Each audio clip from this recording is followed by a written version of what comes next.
another month. Here we go. Hey folks, my name is Jen, and today we are just going to talk about all of the books that I read in the month of, May? May. Okay, so in May, it kind of felt like I slipped back into a little bit of a reading slump again. Not like a major slump, because I did read things, but I did only read like 5 books. I did have a couple of other books that I did read chunks of during the month of May, but I didn't actually finish reading them in May, and I'm still technically reading them. Let's just talk about the ones I did finish though. So the first book I read was The Secret of the Golden Pavilion. This is by Carolyn Keene. This is a Nancy Drew mystery. Nancy and her friends are pulled into a mystery when a client of her father's is dealing with his family's estate. There is apparently a mysterious haunted golden pavilion on the estate, and there also is potentially a missing treasure or something of the client's grandfather's that needs to be found. So Nancy and her friends are whisked off to Hawaii to look into the mystery.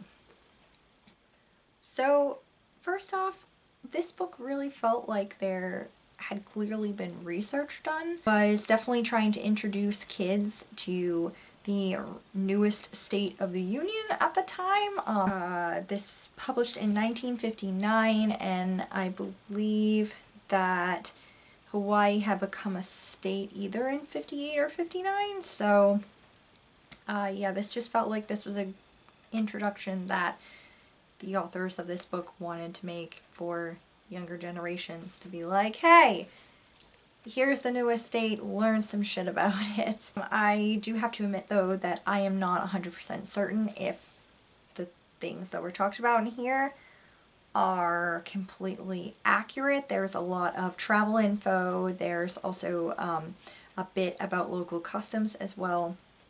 I am not like an expert on Hawaii. I've never been there.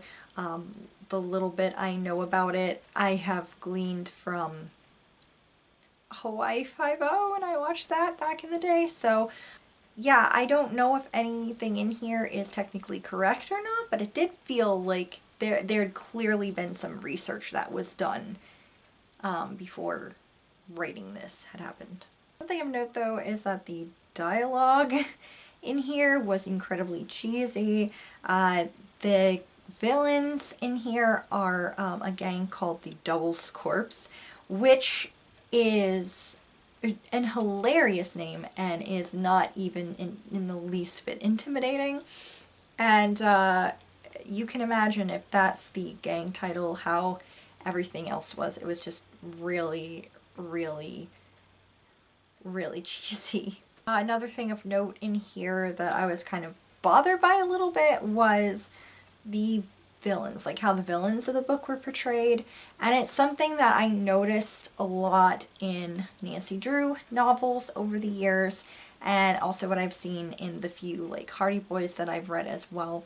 And that is that, like, no matter what, the villains don't use proper diction and they always look rough. And there seems to be varying definitions of what looking rough seems to mean, but especially in this one, it was that the women were not quite as put together, and they looked a little bit almost frumpy, I guess, but more like disheveled. And that was like, oh, what an unpleasant woman. And it's just like, excuse me, just because a woman didn't pop like speed-filled diet pills just to be the perfect housewife and look perfect all the time and do everything perfectly the first time, it doesn't instantly mean that she's like a bad person. You know, sometimes you have a bad day, bad like hair day. Sometimes you have a fucking zit. Sometimes there's just no time to like darn some socks and patch a damn skirt. Like, that's not necessarily your fault. It doesn't equal immediately that this is like a bad person, but the villains in here are always like very two-dimensional, and you know, they look like a bad person and they sound like a bad person, so therefore they're bad. And it's just like, I don't know, it's a little tiresome after a while. It's like enough with the judginess, you know. Bad guys, surprise, a lot of them are very rich and look like completely decent people, and they're really assholes. So, you know, it doesn't have to be the other way at all. Like, one other good thing though in here was that George was not a jerk about Bess's weight. So that was pretty good, and I did really enjoy the travel bits in here, and I thought, like, the bits that were more in depth about, like, Hawaii and everything, that was really enjoyable, and I did give this 4 stars. Then I read another Nancy Drew. It was The Mystery of the Fire Dragon. So Nancy again is whisked into a case kind of involving, well, this one is not really involving one of her father's clients exactly. This is more involving new neighbors of Nancy's aunt, and also in a sense involving Ned, as Ned is currently on exchange in Hong Kong for school. It's like this guy gets around because it's volume 36 and then this is volume 38. So a lot has happened with Ned apparently within a couple of months, but whatever. So Nancy basically gets pulled into this mystery involving her aunt's new neighbors, in which one of them is a grandfather and a granddaughter. The granddaughter goes missing, and so Nancy ends up, you know, trying to help and investigate and try to find her. This one, there were some good points and some bad points to this, really. Good point, George had like the best comeback to a really ignorant lady at one point in here, which I really loved. And like that also kind of ties in with the writing having been much better and a lot more action packed overall. Like there's a lot of stuff that happens in here. A fairly unbelievable amount of stuff, but there's a lot of stuff that happens in here as opposed to the other book. Like a lot of stuff happens in there too, but this one was like nonstop. Just go, go, go action pretty much. There was also clearly research done in here as well. Again, I don't know if it was correct or not, because I only know like the vaguest things about Hong Kong in general. So I can't fully comment because I don't know. But it does seem like there was a good amount of research that had been done also for this book. For this one, we are back to the fat shaming of Bess, which, you know, at the end of the day is very confusing to me because I feel like any other types of media that I remember consuming at the time, it just kind of seemed like back in the day, curvy women were considered like a good thing, but at the same time, there's just so much fat shaming around Beth and like everyone making fun of her because she likes to eat. She likes food. Like there's nothing wrong with liking food. And I just found that to be really bothersome, and I think that that's like a really, it's not like I suppose it's not like an outright blatant message to send to young girls, but it is part of like a subtler message to be sending to young girls about, well, you know what, haha, if you're a little plump, then all your friends can just make fun of you for your entire fucking life and make you feel shitty about the fact that you very much like to eat. Like, I don't understand why it's a bad thing to like to eat. Like, we have to eat to sustain ourselves. You might as well enjoy whatever you're eating. Like, get over yourselves. There's also a lot of stereotyping in here, but if you think about it, that's pretty much par for the course in this time period when you're talking about any culture that isn't white. There's gonna be some stereotyping. I would say that it's not quite as bad as some other media I can think of back in the day, but it does still exist in here, so it is worth noting. Another thing that was kind of bothersome in here was that this was around the time when Britain came in to rule Hong Kong, and everyone was like super happy about it, and I'm honestly not sure if that's historically accurate. the thing is that I don't really know that much about it at all. That's not really a topic that was covered at any point in my education, and it's something that, to be honest, I've never thought to like look into myself. Basically the only thing I know vaguely about when Britain controlled Hong Kong is the little bit that I know from the Rush Hour movies, especially the first one, you know, the one starring Jackie Chan and Chris Tucker. It honestly, from just a little bit that was discussed in there, it did seem like it was a terrible time when they were in control of Hong Kong, and it was a very good thing when Britain got the hell out of there, like several years ago, whenever they did. I can't remember exactly when that was, but it seemed like that was a very good thing when they did leave. So I don't know, but again, this is like coming from a place on the other end of the spectrum, fiction-wise. So I can't comment for sure on what the actual situation was like, because I don't know. But to be honest, just having everyone be like super duper cheerful and positive about it in this book, it felt kind of false. Like, it really felt like it was very false, and it reminded me, honestly, of that scene from Avatar: The Last Airbender, you know, with Judy saying that there is no war in Ba Sing Se, all the while she has a like really like uncanny valley ass grin on her face. Something ain't right here. There's also a lot of Deus Ex Machina and a lot of easy travel for all these like rich ass privileged white people in this book. So that's quite unbelievable. Then again, this is in the 50s. It's not current day with like Homeland Security and every other thing. And these are basically wish fulfillment stories for young girls. So I guess we have to suspend our disbelief just a little bit. Problems in this outweigh the problems in the other book, so I did drop the score down a little bit, even though the writing mostly felt like it was better. So this was 3 stars. The next book I read was The Foundling, which is a collection of tales from Prydain by Lloyd Alexander. This is basically like a follow-up to the Chronicles of Prydain series, sort of, because this is actually prequels, kind of. This is basically tales fleshing out the world of Prydain and giving origin stories for a couple of characters and items and things within this book that, you know, everyone encounters later on in the actual like Chronicles series. This is heavily influenced by lore.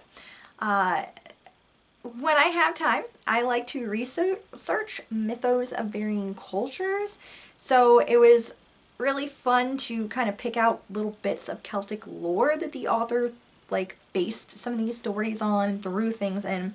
So that was a lot of fun to look at. I really liked that the world was expanded upon and that we got some more context to the places, people, and things within the actual like main series. And all these tales just, I read this basically, I think I started it, I read like the first story or so in an evening, and then the next day I basically just sat down and read the rest of it. It's really easy to do. This is very thin, but I felt like I didn't want to like devour it so quickly, but I did anyway because I just enjoyed myself immensely, but I wanted to savor it because this is just so wonderful. It was super charming. It was very heartfelt, and these left me wanting more, but not like in the bad way of wanting more, but like I just wanted to live longer within this world. Like I wanted to read more of this world, and I wanted to read more of Lloyd Alexander's writing. I actually, you know, because I haven't heard much about him ever until I looked up the Chronicles of Prydain. I was really afraid that this is like the only thing he's ever written, and I was like, no, I want to read more of his stuff, and I just found a whole bunch of books that he's written. So I don't know, I'm like looking into what I can possibly get, because I want to live inside of his words for longer, and I don't know if that's going to be like just this world of Prydain because I love it so much, or if that's just, he's an amazing writer. I think he's a good writer, but anyway, yeah, I really love this, and I think if you were a fan of the Chronicles of Prydain, you definitely need to read this if you haven't already. If you just want like nice little tales, like fairy tale type lore things, I would highly suggest this. I would suggest it if you're interested in the series but you don't know if you want to get it yet, and like, you can definitely pick this up first and get a little more context for things that happen in the other series. And just, yeah, I just really loved it. I gave this 5 stars. Then I read The Runaway Jury by John Grisham. So this is following the jury and the lawyers on opposing sides of a multi-million-dollar law case where the family of a deceased man who died from lung cancer after smoking like multiple packs of cigarettes a day is suing a tobacco company. And this was written basically before it was proven that cigarettes cause lung cancer. So it was like a major case. Like if they won this case, it would set a precedent for future cases, and it was just like a really, really big deal. And both sides have manipulated the law, manipulated how like jury choosing and everything to try to pick the perfect jury, but all of these carefully laid plans are going to be completely fucked over because they have a loose cannon, juror number 2, within their midst, and he is the one who controls the jury. This was as brilliant as I remember it being when I first read it in high school. I just enjoyed this immensely. There were a couple of twists and turns that I completely had forgotten about, so that like made it even better because it was almost like reading it for the first time again because I'd just forgotten about them. Court proceedings in general can be pretty boring, excluding of course like major crime cases or, you know, the recent Depp Heard trial. Everybody was super tuned into that. Not every case is like entertaining or intriguing like that. A lot of them are quite boring. So for like lawyery courtroom stuff to actually be intriguing, especially in a book where you're not like visually seeing any action or anything, you are just experiencing it in here. That's like a big feat to accomplish that, and Grisham is just really great at making boring shit sound really fascinating. So like I said, this is prior to when it was proven that smoking causes lung cancer, so there are some details that were like odd to read, especially when it came to like a whole big section about trying to convince people that all the chemicals in cigarettes are like incredibly bad for you, like to the point that they will definitely cause lung cancer and etc. So like in that way, and a couple of other descriptions of like characters, those little details definitely kind of dated this book a bit, but it was not so much that it was like hard to relate to. It actually made me kind of want to rewatch the movie. The last several chapters of this had me honestly on the edge of my seat. And I would say that if you really want to get into like courtroom drama thrillers or anything like that, I would probably suggest starting with this one. It does look scarily thick, but I mean, it's a slightly slow in the beginning, but it picks up really fast and it just keeps going. It's super, super interesting and you can't wait to turn the next page because what the hell's going to happen next? Yeah, I really, really enjoyed this reread and I gave it 5 stars. And the last book that I read in May was Elephants Can Remember. This is by Agatha Christie, and this is a Hercule Poirot mystery featuring Ariadne Oliver, the great feminist author of thrillers. So Ariadne Oliver gets pulled into a mystery when she encounters this pushy woman at a literary luncheon who drags her into a court case that she is vaguely invested in, as it connects her with some old friends and one of her godchildren. And in the course of needing to look into this particular unsolved crime, she ends up consulting with her sometime friend, Hercule Poirot. Actually came pretty close to knowing the solution to this mystery. Like, when I say pretty close, I mean I got most of the solution. Like, I knew most of the answer. I just missed a couple of, like, little details. I'm not, like, saying this to pump myself up as some, like, brilliant detective or anything, because I'm not. I think I solved 90% of it because it was just a simply written mystery. It's not really a bad thing. It was still a very intriguing read, and I did love, you know, working along with Miss Oliver and Poirot as they're solving the mystery. Like, that was still really entertaining, but it was not quite as brilliant as some of Christie's other mysteries, like The Murder of Roger Ackroyd, or Murder on the Orient Express, or Cat Among the Pigeons, or Mysterious Affair of Styles, Crooked House. Like, I can name a whole bunch that are far more brilliant and intense than this is. This was fairly simple. Between hating some of the characters and just really loving others, there's a pretty well balanced, pretty good balance for them all in here. I really enjoyed getting a better look at Miss Oliver. She's definitely an interesting character. She's like a tongue-in-cheek, slightly self-deprecating fictional version of the author herself, I believe. Because there's definitely some things that she says in here that makes me believe that she's basing it on herself, and she's also kind of making fun of herself at the same time. And, you know, sometimes when authors self-insert, it can be a little cringy. Like, I love Clive Cussler. I love his books. I think he was a really good author, very entertaining.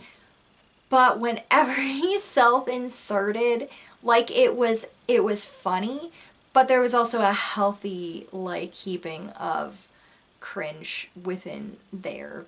Just him, the audacity of the man for just throwing himself, it's very meta at times, and also, like, just really fucking bizarre. And that's kind of like, I mean, people do that, like, and most of the time they do it in movies, like M. Night Shyamalan showing up in his movies, Alfred Hitchcock showing up in his movies, you know? So, like, it's something that is done quite a bit, and like I said, I think it's more movies than it is books most of the time, but I kind of like Miss Oliver as a self-insert of a way in here, because she's always, it's like she's more, it's not like to stroke her ego, it's more like she's just kind of like making fun of herself in a way, which is kind of endearing. Overall though, even though this was a little bit more simpler and not quite as brilliant as some of her others, I did really enjoy it. It was a legitimately enjoyable read, and I gave this 4 stars. So that was it, folks. That's all that I read in May. I'm hoping that I get to far more in June, but it's already like the second-ish week, and we aren't that far along, so I don't know. Let me know if you have read any of these books. Let me know what you read in May and what you thought about them, if you'd like. Thank you guys so much for watching. Thank you for always watching. If you are interested in potentially subscribing, perhaps, if you feel like you would like to, please do so. I've updated some of the helpful links down below. I know I haven't mentioned that in like a while, but I did add some new ones, a couple of new ones. for Pride Month, and also just a couple of new ones in general. So check those out down below if you would also like to do that. Thank you, like I said, so much for watching. I hope you guys are having a great week, and I will see you in the next video. Bye!